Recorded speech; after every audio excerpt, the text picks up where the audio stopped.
அந்த காட்டை கிராம மக்கள் புலிகள் கூட கிசுகிசுக்கும் இடம் என்று அழைத்தார்கள். சாலை வசதி, மின்சாரம் மற்றும் அலைபேசி தொடர்பு என எதுவுமே இல்லாத ஒரு பழங்குடி பகுதிக்குள் வறண்ட ஆற்று படுகை ஒன்றின் ஓரத்தில் ஒரு சிறிய களிமண் குடிசை இருந்தது. அங்கே ஒரு முதியவர் வசித்து வந்தார். அவருடைய உண்மையான பெயர் யாருக்கும் தெரியாது. பழங்குடி சிறுவர்கள் அவரை வராகி தாத்தா என்று அழைத்தார்கள். பல ஆண்டுகளுக்கு முன்பு அவர் ஒரு வசதியான அரசு அதிகாரியாக இருந்தார்.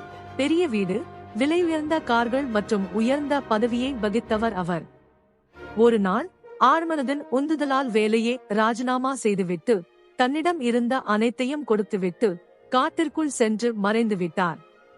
அவருக்கு பைத்தியம் பிடித்துவிட்டதாக மக்கள் நினைத்தார்கள். ஆனால் உலகை விடவும் மேலான ஒன்றை அவர் கண்டடைந்திருந்தார். ஒவ்வொரு நள்ளிரவிலும் காடு நிசப்தமாகும் வேளையில் ராட்சத ஆலமரத்தின் வேர்களுக்கு அடியில் மறைந்திருந்த ஒரு பழமையான புற்றுக்கு அவர் வெறும் கால்களுடன் நடந்து செல்வார். அங்கே பிரம்மாண்டமான கோயில் இல்லை, பூசாரி இல்லை, விளக்குகள் இல்லை. மஞ்சள் மற்றும் குங்குமம் பூசப்பட்ட ஒரு சொரசொரப்பான கல் மட்டுமே இருந்தது. மற்றவர்களுக்கு அது ஒரு சாதாரண கல்லாகவே தெரிந்தது.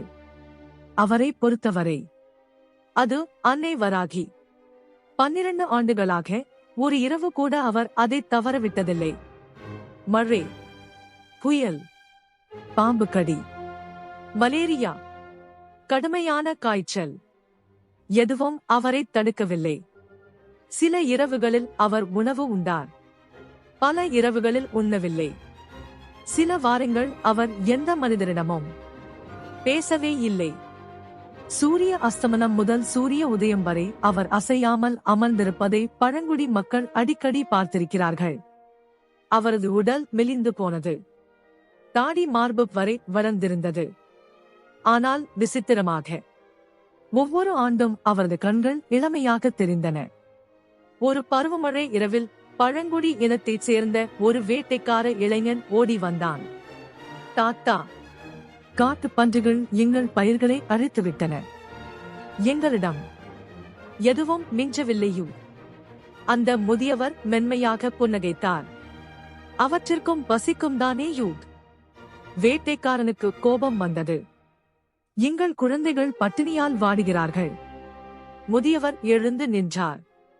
வேறு வார்த்தை எதுவும் பேசாமல் அவர் இருள் சூழ்ந்த காட்டிற்குள் நடந்து சென்றார். யாரும் அவரை பின்தொடரவில்லை.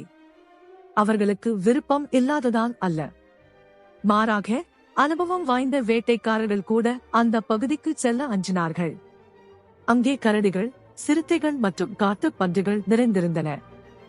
மணி நேரங்கள் கடந்தன. சூரிய உதயத்திற்கு சற்று முன்பு முதியவர் திரும்பி வந்தார். அவருக்கு பின்னால் சுமார் 20 காட்டு பன்றிகள் நடந்து வந்தன. தாக்கவில்லை, சீறி பாயவில்லை. கீழ்ப்படுதல் உள்ள கால்நடைகளைப் போல அமைதியாக நடந்து சென்றன. கிராம மக்கள் அப்படியே உறைந்து நின்றனர். விலங்குகள் வயல்வெளிகளின் விளிம்பை அடைந்தன, திரும்பி பார்த்தன, பிறகு காட்டிற்குள் மறைந்து போயின. அன்று முதல் ஒரு பயிர் கூட மீண்டும் சேதப்படுத்தப்படவில்லை.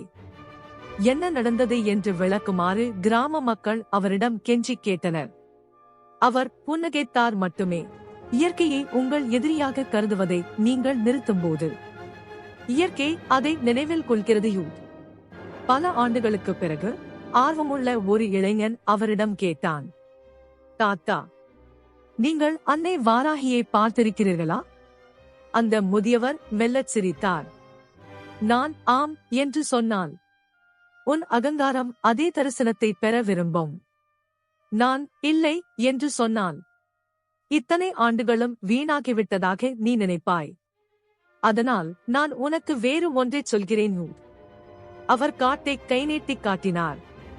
மரணம் குறித்த பயம் இல்லாத போது, புகழின் மீது பற்று இல்லாத போது, பசியால் கலங்காத போது, அவமானத்தால் கோபம் கொள்ளாத போது, காடு உனது சொந்த வீடாக தோன்றும் போது, வாராகி எங்கே இருக்கிறாள் என்று நீ கேட்க மாட்டாயோ? நீ எங்கே இருந்தாய் என்று அவளே கேட்பாயோ? அந்த இளைஞன் கண்ணீர் விட்டான். அந்த முதியவருக்கு 90 வயது நெருங்கிய போது அவரது உடல்நிலை மோசமடையத் தொடங்கியது. கிராம மக்கள் அவரை சூழ்ந்து கொண்டனர். தாத்தா, நீங்கள் சென்ற பிறகு நாங்கள் என்ன செய்ய வேண்டும்? அவர் மெல்லிய குரலில் கூறினார். பசித்தவர்களுக்கு உணவளியுங்கள். பெண்களை பாதுகாத்திடுங்கள். ஒருபோதும் உங்கள் குருவை அவமதிக்காதீர்கள். மந்திரங்களை ஒருபோதும் தவறாக பயன்படுத்தாதீர்கள். மேலும் நினைவில் கொள்ளுங்கள், உரத்த குரலில் செய்யும் மந்திர உச்சாடனங்களால் அன்னை வாராகி மகிழ்வதில்லை. தன் மனதை வென்றவனை தேடி அவள் ஓடி வருகிறாள்.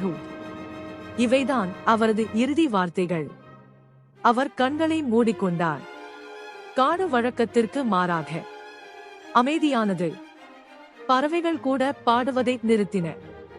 காட்டின் ஆழமான பகுதியிலிருந்து ஒரு காட்டுப்பன்றியின் தூரத்து சத்தம் கேட்டதாக பின்னர் கிராம மக்கள் கூறினர்.